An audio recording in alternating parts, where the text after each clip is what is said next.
Alors, en collaboration avec Desjardins et l'Union des producteurs agricoles, on a la chance d'en apprendre plus sur le métier d'agriculteur ici en Beauce. Aujourd'hui, on s'entretient avec M. Marc-Étienne Poulain. Bonjour, M. Poulain, ça va bien?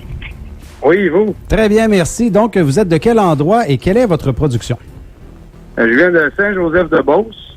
Puis, dans le fond, on œuvre en production laitière, acéricole et porcine.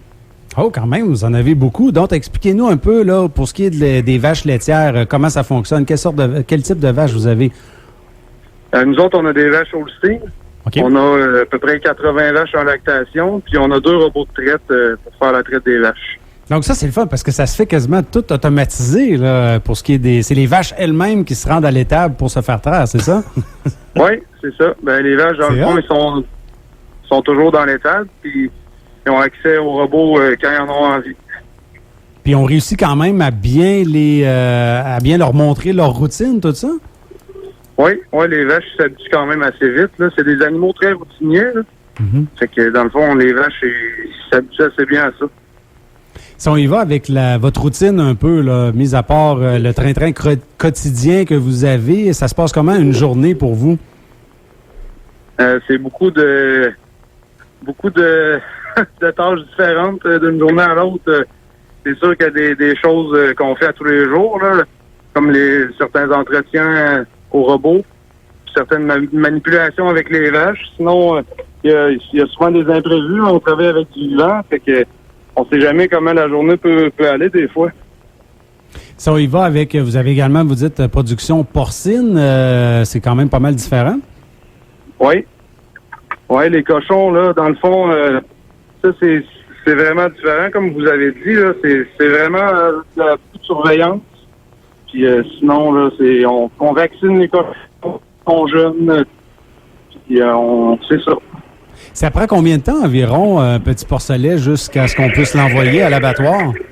C'est environ 6 mois. Encore là, c'est pas beaucoup. Ça va donc bien vite. Ça va donc bien vite. Juste 6 mois. Ça va assez vite.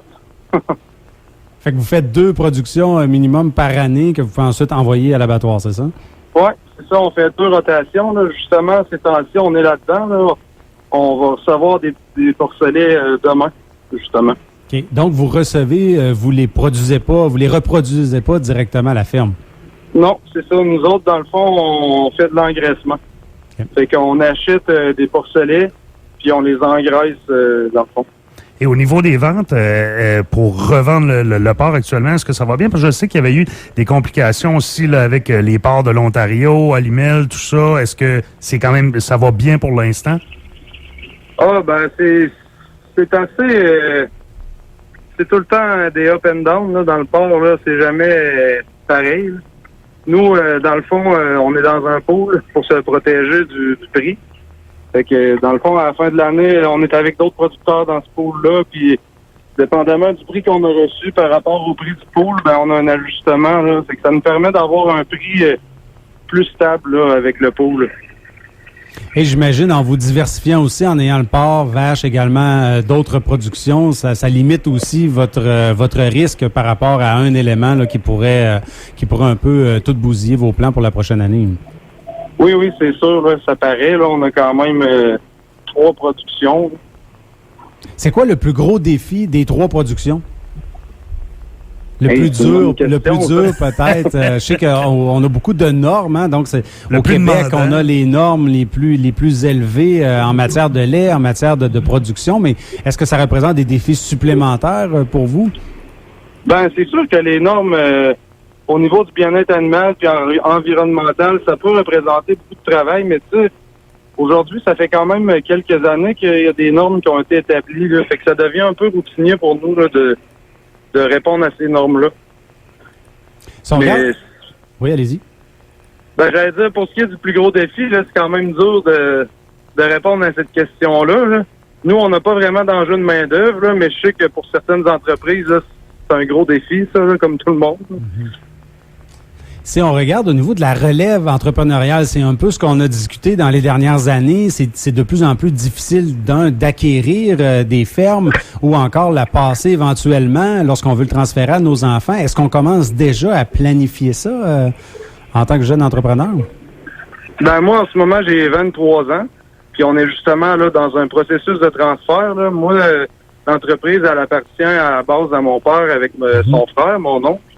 Puis on est dans ça tranquillement là. C'est sûr que c'est quelque chose c'est un gros défi pour les jeunes. Là. Si j'avais pas mon père, je pense pas qu'aujourd'hui je pourrais être sur la ferme que j'ai en ce moment là, avec eux. Là. Mais justement, c'est une grande fierté de pouvoir reprendre l'entreprise familiale parce qu'il y a tellement de productions qui n'en ont pas de reprise. Puis on voit ces entreprises-là fermées ou vendues à des investisseurs étrangers. Donc, chapeau à vous de le faire. Vraiment très bon. Merci. Merci beaucoup d'avoir partagé votre quotidien avec nous, Marc-Étienne Poulain de Saint-Joseph. Bonne journée à vous. Bonne journée. Bye bye. On s'arrête.